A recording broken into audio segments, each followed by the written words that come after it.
जय श्री हरिभक्तों।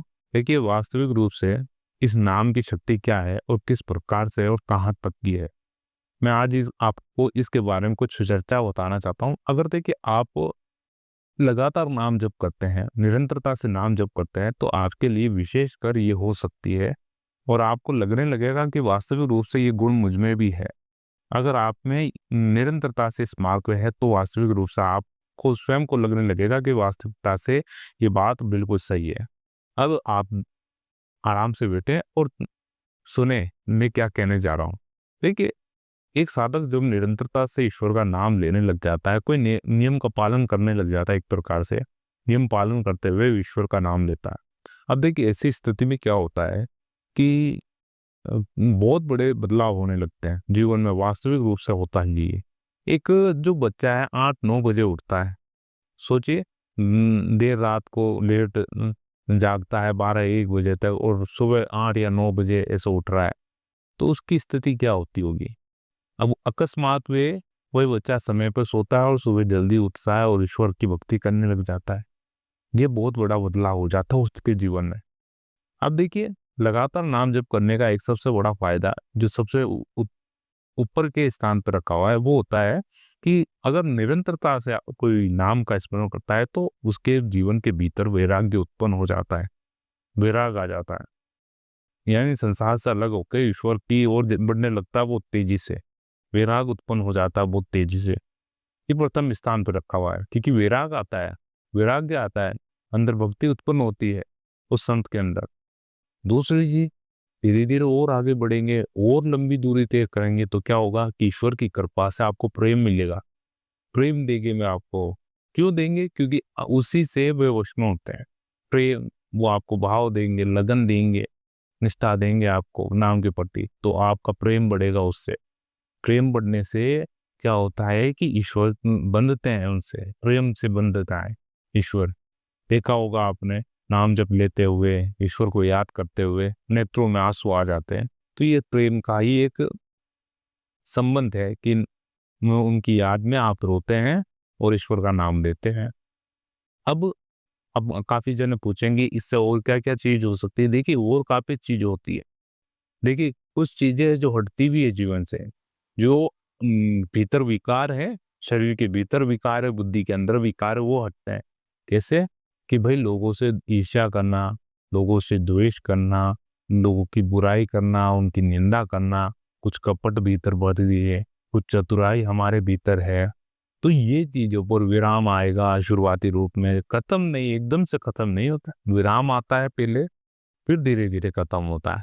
तो ये चीजें होती है कि थोड़ा थोड़ा कपट, निंदा और दूसरों का हित सोचने की ऐसी भावना और गलत कहना, सबसे बड़ी बात, या आप एक दूसरे की चुगली खा जाते हैं, ये गलत बात है।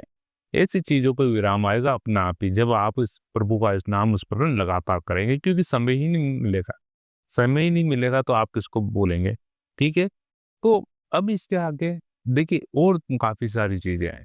नाम जप करने वाला एक साधक अपने आप को इस प्रकार से रखना, यानी इस प्रकार से रखना सुरक्षित मानता है कि वे किसी के संपर्क में ना आए। ये वास्तविकता है।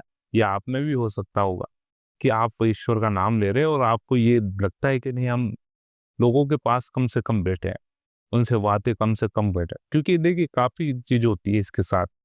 जब आप किसी के पास बैठे को अनावश्यक बात करेंगे जो आपके हित में ना ही है, ना तो आपके हित में, ना तो सामने वाले के, और ना तो किसी परिवारजन, और ना किसी परिस्थिति के अनुकूल है, और ना तो वे सलाह, वे बात आपके काम आने वाली है।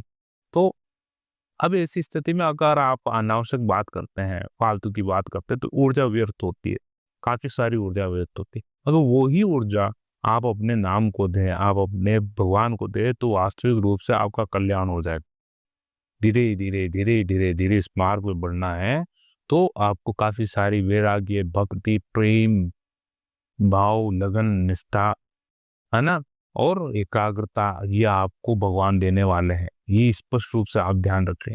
ये मिलने के पश्चात एक साधक संत बनने में देरी नहीं लगती साधक की, वो बहुत जल्द संत बनता है।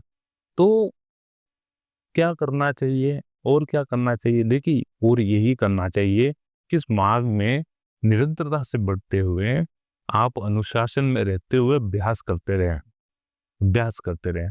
क्योंकि काफी बार क्या होगा कि शुरुआती रूप में तो उत्साह होता है, लेकिन कुछ दिनों पश्चात उत्साह ठंडा होने के फलस्वरूप एक साधक वापस धीमी गति पकड़ लेता है, यानी धीरे धीरे इस मार्ग से थोड़ा हटता है। तो इसलिए बार बार उत्साहपूर्वक प्रयत्न करते रहे, इस मार्ग को चलने की चेष्टा ही करते रहे। ऐसे करते करते आप एक दिन अपने लक्ष्य के करीब पहुंचेंगे, जिसका परिणाम ये होगा कि ईश्वर आपके सामने होंगे और आप उनके सामने होंगे। अब इसके आगे यही है कि आप अपने भीतर जो एक हंस है बैठा हुआ है जो निरंतरता से चलता है, उसका मान सम्मान करते हुए उस नाम प्रभु के नाम को उसमें पिरोने लग जाए। जितना जल्दी हो सके उतना जल्दी कार्य कीजिए, क्योंकि समय की इतना समय नहीं बचा हुआ है अब कि जितना समय आप सोचते कि नहीं वो समय बचा हुआ, अब इतना समय नहीं है। क्योंकि मनुष्य जीवन और मनुष्य की उम्र बहुत ही कम होती जा रही है और कम हो गई है, क्योंकि अभी वर्तमान समय में काफी सारी चीजों का गलत इस्तेमाल हो रहा है, खास कर से खाद्य पदार्थों का। तो आप समझ सकते होंगे कि किस प्रकार से एक मनुष्य की उम्र बहुत ही माइनस जाती है, बिल्कुल आधी से कम हो गई है। तो आपको करना क्या है, निरंतरता से ईश्वर का नाम लेना है और आगे बढ़ते रहें। इतना आगे बढ़े कि जितना किसी ने सोचा नहीं, सबसे आगे रहें। चतुर बुद्धि रखे थोड़ा, किस मामले में, ईश्वर के नाम जपने में, कि नहीं कोई नहीं कर रहा है हम तो करेंगे, कोई भी नहीं कर रहा है तो हम तो करेंगे। बिल्कुल एकदम कहीं एकांत में बैठ गए और आप निरंतरता से ईश्वर का नाम ले रहे हैं, कहीं बैठे हैं और आराम से ईश्वर का नाम ले रहे हैं।